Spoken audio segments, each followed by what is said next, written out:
চাঁদা না দেওয়ায় পুলিশের লাঠির আঘাতের জেরে চুলার আগুনে এক চা বিক্রেতা দগ্ধ হয়েছেন বলে অভিযোগ করেছে স্বজনেরা।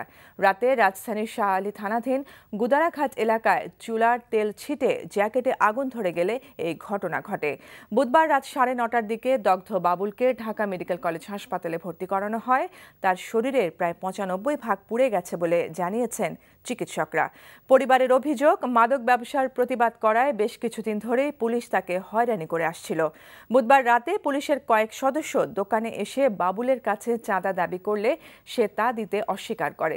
এ সময় একজন দোকানের স্টোভের চুলায় লাঠি দিয়ে আঘাত করলে তেল ছিটে বাবুলের জ্যাকেটে লেগে আগুন ধরে যায় বলে জানায় স্বজনেরা। তবে এই অভিযোগ অস্বীকার করেছে শাহ আলী থানা পুলিশ।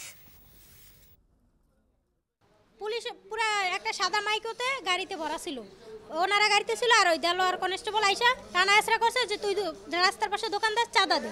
তখন উনি দিতে চায়নি, পরে আমার শাশুড়ি একটা চাকু নিছে, পরে ওনারা চলে গেছে। চলে যাওয়ার পরে এই 9:30টার দিকে আবার আসছে। তখন আমরা আর কি, আমি বাসা থেকে ঘুরছি, কেবল মুচোটা ঘুরে আসতেছি দোকানের কাছে।